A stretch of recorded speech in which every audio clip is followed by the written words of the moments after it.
Good morning my dear student. हम जो बात कर रहे थे बेटा वो बिलियन चैप्टर के ऊपर बात कर रहे थे और आज जो हम बात करने वाले हैं बेटा वो किसके ऊपर बात करने वाले हैं। पहला पॉइंट किसके ऊपर बात करेंगे, हम समपरासरी बिलियन के ऊपर बात करेंगे। किसके ऊपर बात करेंगे बेटा, समपरासरी बिलियन। समपरासरी बिलियन, तो समपरासरी बिलियन किसे कहते हैं, तो बहुत इजी होता है बेटा समपरासरी बिलियन को जानना। तो समपरासरी बिलियन को आप कैसे एक्सप्लेन कर सकते हैं, बहुत इजी है। देखिए ऐसे बिलियन, क्या बेटा, ऐसे बिलियन जिनके परासरण दाब समान ताप पर कैसे होते हैं, समान होते हैं। तो ऐसे बिलियन जिनके परासरण दाब समान ताप पर कैसे होते हैं, समान होते हैं, समपरासरी बिलियन कहलाते हैं। कहना मतलब क्या है कि जब कैसे होंगे बेटा, ताप समान होगा और उनके परासरण दाब भी समान है, तो ऐसे बिलियन कैसे होते हैं, समपरासरी बिलियन। तो एक बार फिर से मैं बोलता हूं, आप ध्यान से सुनिए। ऐसे बिलियन जिनके परासरण दाब समान ताप पर समान होते हैं समपरासरी बिलियन कहलाते हैं। क्या कहलाते हैं बेटा, समपरासरी बिलियन। तो कैसे लिख सकते हैं, ऐसे बिलियन जिनके जिनके परासरण दाब, जिनके क्या है बेटा, परासरण दाब समान ताप पर कैसे होते हैं बेटा, समान होते हैं। समान ताप पर कैसे होते हैं, समान होते हैं।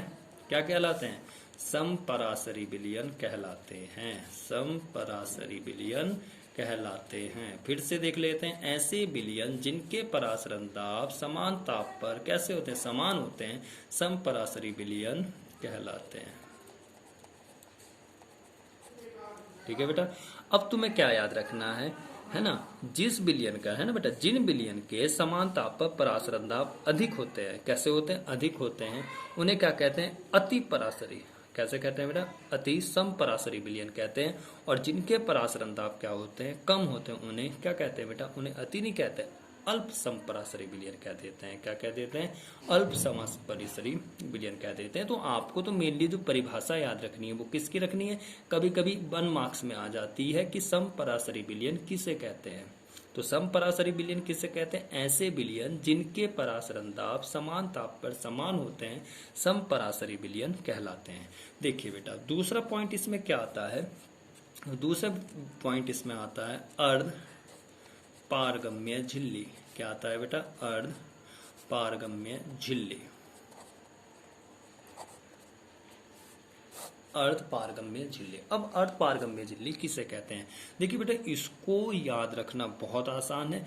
इसको याद रखने से पहले आपको एक बात का पता होना चाहिए, जो मैं अपने पहले लेक्चर में भी आपको बता चुका हूं, कि जो बिलियन होता है वो 2 चीजों से मिलकर बनता है, एक विलय और एक किससे मिलकर बनता है, विलायक। तो आप इसको कैसे एक्सप्लेन कर सकते हैं वो बात देखने वाली है।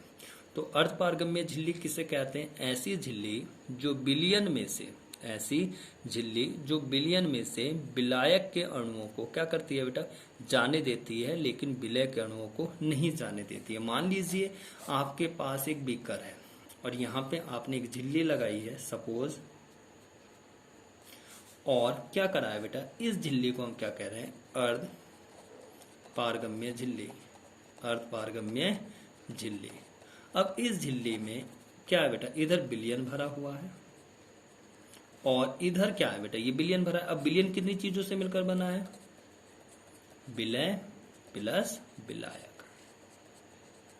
तो जो ये क्या करे, ये अगर ये जो बिलियन इधर भरा हुआ है, अगर ये झिल्ली क्या करे, सिर्फ विलायक के, क्या बेटा, सिर्फ विलायक के अणुओं को इधर जाने दे। किसको जाने दे, विलायक के अणुओं को। तो अर्ध पारगम्य झिल्ली की परिभाषा आप कैसे याद कर सकते हैं, बहुत आसान है यार। डायग्राम पे भी इतना फोकस करने की जरूरत नहीं है। कुछ आंखें क्या करना है बेटा, कुछ क्या करना है स्टूडेंट, बहुत ध्यान से देखना है। अरे ये सर क्या कर रहे हैं, अरे कुछ नहीं करना है, ऐसे करते हैं, बहुत आसानी से इसको याद कर लेते हैं। कैसे याद कर लेते हैं, ऐसी झिल्ली जो बिलियन में से विलायक के अणुओं को क्या करती है बेटा, अपने में से जाने देती है, लेकिन विलय के अणुओं को नहीं जाने देती है, अर्ध पारगम्य झिल्ली कहलाती है। अब समझ में आया ना, क्या बेटा, ऐसी झिल्ली जो बिलियन में से क्या बेटा, विलायक के अणुओं को क्या होती है, अपने में से क्या करती है, जाने देती है, लेकिन किसके बेटा, विलय के अणुओं को नहीं जाने देती है। समझ रहे हो ना। तो कैसे कर सकते हैं, ऐसी झिल्ली जो विलायक के अणुओं को विलायक के अणुओं को बिलियन में से आर पार जाने देती है, आर पार जाने देती है, जबकि विलय के अणुओं को नहीं, विलय के अणुओं को नहीं। कोमा दे दीजिए। क्या कहलाती है? अर्धपारगम्य झिल्ली कहलाती है, अर्धपारगम्य झिल्ली कहलाती है। ठीक है बेटा। तो अभी तक आपको दो परिभाषाएं बताई, एक समपराशरी विलयन, एक अर्धपारगम्य झिल्ली। तो समपराशरी विलयन क्या है बेटा? ऐसे विलयन जिनके परासरण दाब समान ताप पर समान होते हैं, समपराशरी विलयन कहलाते हैं। दूसरी परिभाषा मैंने आपको क्या बताई है? अर्धपारगम्य झिल्ली। अर्धपारगम्य झिल्ली किसे कहते हैं? ऐसी झिल्ली जो विलायक के अणुओं को विलयन में से आर पार जाने देती है, जबकि विलय के अणुओं को नहीं जाने देती। तो किसको जाने दे रही है? विलायक के अणुओं को। किसको जाने दे रही है? विलायक के अणुओं को। जाने किसको नहीं दे रही है? विलय के अणुओं को। तो किसको जाने दे रही है? विलायक के अणुओं को जाने देती है, लेकिन विलय के अणुओं को नहीं जाने देती है। वो क्या कहलाती है? आपकी अर्धपारगम्य झिल्ली कहलाती है। अब इसमें क्या आता है बेटा? एक पॉइंट और ध्यान से सुनिए। ये पॉइंट अगर आपने ध्यान से सुना तो ये पॉइंट्स बहुत बहुत इंपॉर्टेंट है। मेनली ये आपके एग्जाम में आता रहता है। क्या है बेटा? मोलल उन्नयन स्थिरांक, मोलल उन्नयन स्थिरांक। देखिए बेटा, ध्यान से सुनेंगे, बहुत ध्यान से सुनेंगे तो एक ही साथ एक पॉइंट नहीं 4 पॉइंट को सीखेंगे आप। तो अभी मैं आपको 2 पॉइंट बता रहा हूं, मोलर उन्नयन स्थिरांक और मोलर उन्नयन स्थिरांक, मोलर उन्नयन स्थिरांक और मोलर उन्नयन स्थिरांक। ये पॉइंट्स आपको मैं बता रहा हूं। देखिए क्या करना है आपको, क्या करना है कि मोलल और मोलर को ध्यान रखना है। पहला पॉइंट देखिए, अगर वो आपसे मोलर उन्नयन स्थिरांक कहता है तो यहाँ पे आपको जो मात्रा लेनी है विलायक की, किसकी मात्रा लेनी है? विलायक की। वो 100 ग्राम लेनी है। कितनी लेनी है? 100 ग्राम, जब वो मोलर कह रहा है। और जब वो मोलर कहता है तो तब आपको कितनी लेनी है? 1000। कितनी लेनी है बेटा? 1000। दोनों पॉइंट को ध्यान से सुनिए। अगर वो आपसे मोलर कह रहा है तो आपको 1000 ग्राम लेना है। कितने ग्राम लेना है बेटा? 1000 ग्राम लेना है। और वो आपसे मोलर कह रहा है तो आपको कितना लेना है? 100 ग्राम लेना है। अब कैसे बोलना है? आपसे उसने कहा कि मोलर उन्नयन स्थिरांक, क्या कहा है बेटा? मोलर उन्नयन स्थिरांक। तो किसी विलायक के क्या लेना है बेटा? विलायक लेना है। मैंने शुरू में कहा जिसकी किसकी मात्रा लेंगे आप यहाँ? विलायक की। किसकी मात्रा लेंगे? विलायक की। तो क्या करना है? किसी विलायक के, अगर आप मोलर पढ़ रहे हैं, क्या पढ़ रहे हैं? मोलर उन्नयन स्थिरांक। तो कैसे लिख सकते हैं? किसी विलायक के 1000 ग्राम में, किसी विलायक के 1000 ग्राम में विलय का 1 मोल मिलाने पर, विलय का 1 मोल मिलाने पर उसके क्वथनांक में होने वाली वृद्धि को, उसके क्वथनांक में होने वाली वृद्धि को। फिर से सुनिए, देखिए आप किसको पढ़ना है? मोलर उन्नयन स्थिरांक। किसको पढ़ना है आप? मोलर उन्नयन स्थिरांक, मोलर उन्नयन स्थिरांक। तो मोलर के लिए क्या लेना है बेटा आपको? 1000। कितना लेना है? 1000। अगर आपने तो कैसे बोलेंगे आप? किसी, ध्यान से सुनो अभी याद हो जाएगा, किसी विलायक के